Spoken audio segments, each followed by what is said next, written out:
이번 시간에는 에릭슨의 심리 사회이론, 이제 프로이드가 좀 더 부정적이고 결정론적 측면을 봤다면 에릭슨은 프로이드가 심리성적이다. 에릭슨은 심리 사회이론이 되죠. 그러니까 기본적으로 인간이 사회적 환경의 영향을 많이 받는다는 걸 설명드리고, 프로이드는 0세부터 5세의 결정론을 얘기했지만 에릭슨은 이제 태어나서 죽을 때까지의 과정을 설명했다는 겁니다. 그래서 그런 측면들이 기본적으로 프로이드와 차이점을 우리가 구별하는 것도 중요한 단서가 되고, 에릭슨에서 중요한 그 개념 중에 하나는 자아 정체감이라고 얘기를 할 수 있겠죠. 그래서 결국 누굴 찾아가는, 자아를 찾아가는 모습을 우리가 제일 강조합니다. 그래서 에릭슨의 주요 개념에는 뭐가 나오냐? 자아 정체감이 핵심 개념이라고 볼 수가 있겠죠. 그래서 심리적 유액이다. 그런 설명을 우리가 할 수가 있습니다. 그리고 점차적으로 성장에 영향을 주는 점성 원리가 있고, 그 다음에 갖고 있는 자신의 모습을 독특하게 타인과 비교해서 자아 정체감이 핵심 원리라고 우리가 배웠습니다.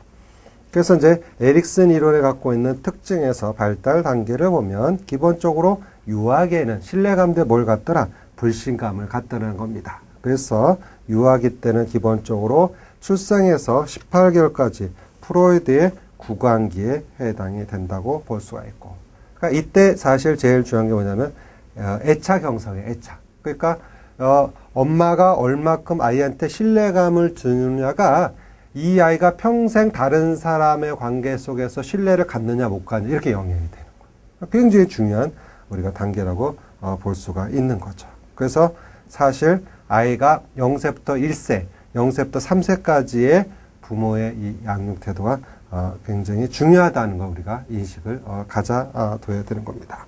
그래서 1단계는 신뢰감 대 불신감을 가질 수 있어야 되겠다. 다음 2단계 아동기는 자율성 대 수치심. 자, 기본적으로 2단계는 우리가 아이들이 배변훈련, 학문기와 관련이 되는 거죠. 그때 스스로 배변을 잘하게 되면 자율성을 키울 수 있지만, 그것을 엄마가 막 다그친다든지 그렇게 되면 수치심을 갖게 되는 거예요.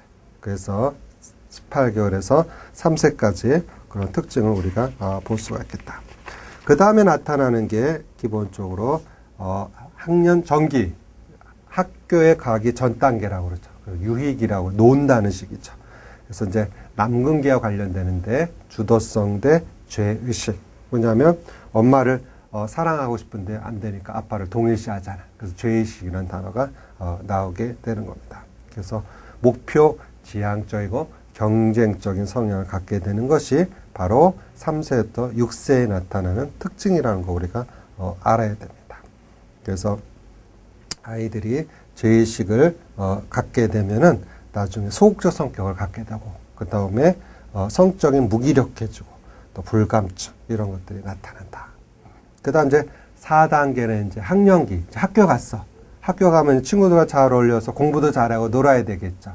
그래서 근면성 대 열등감이다. 이렇게 이야기를 할 수가 있겠죠. 그래서 잠복기하고 생식기 초기에 해당되는 것을 우리가 이야기할 수가 있습니다. 그래서 부모 외에도 교사의 역할이 아동의 근면성을 성취하는 데 큰 영향을 줍니다. 그 다음에 청소년 시기는 자아 정체감 대 역할 혼란이다. 이때가 이제 기본적으로 자아 정체감을 갖는 게 굉장히 중요한 시기인 거죠. 그래서 에릭슨은 이 자아 정체감을 갖는 시기를 우리가 심리 사회적 유예 기간이다. 그게 뭐냐면 사회로 진출하기까지 쉬는 기간이다. 이렇게 생각하면 됩니다. 그런 것을 심리 사회적 유예기. 다음 이제 6단계 성인 초기에는 청년기로서 친밀감 대 뭘 갖는다? 고립감을 갖는 시기라고 이야기합니다. 그래서 이때 보통 사랑에 빠지게 되는 거죠. 그래서 20살에서 24살. 그러니까 우리가 보통 20살에서 24살까지는 사랑해야 됩니다. 보통으로.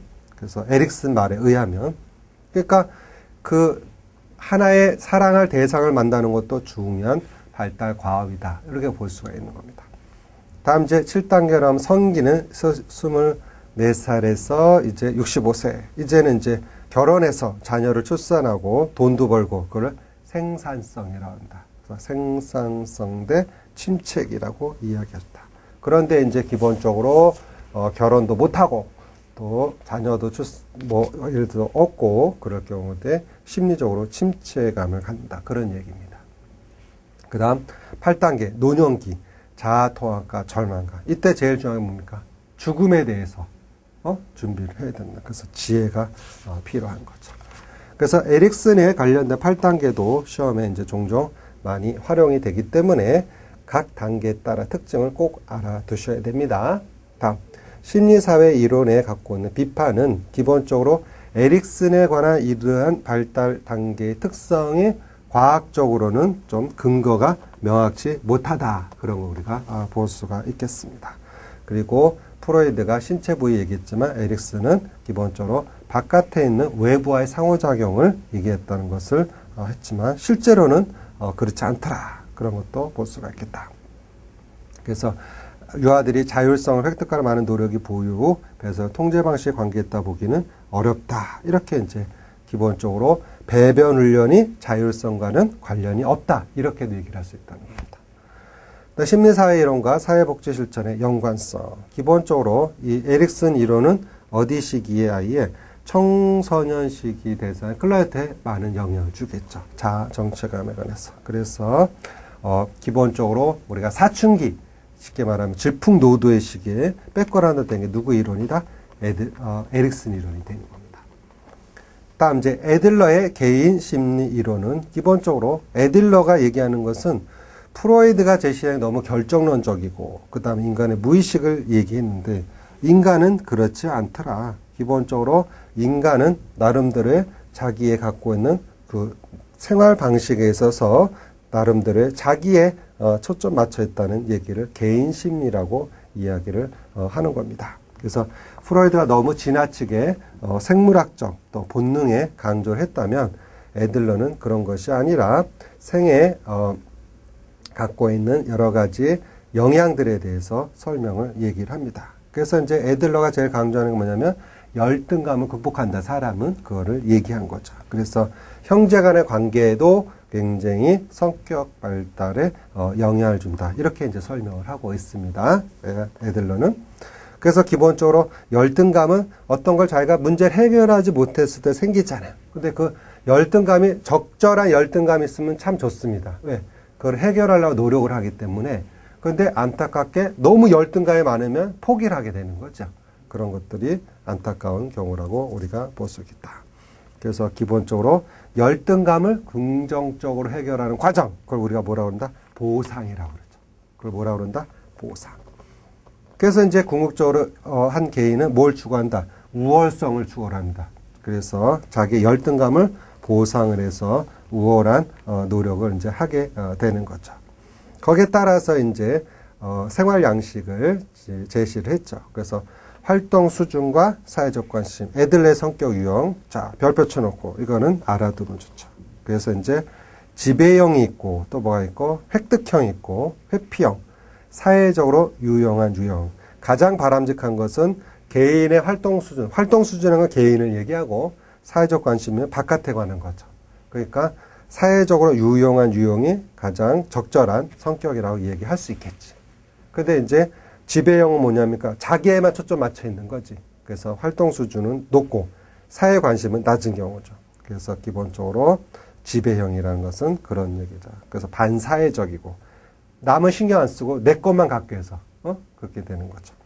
획득형은 기본적으로 활동 개인의 측면에서는 중간 수준이고 사회적 관심은 아주 낮아요. 그래서 다른 사람의 이제 의존해서 사는 걸 획득형이란다. 획득형. 뭘 얻는다는 거지. 남의 것을 통해서. 그 다음에 회피형은 뭐냐면 자기의 활동에 관해서도 낮고 사회적 관심도 낮은 것을 우리가 볼 수가 있겠다.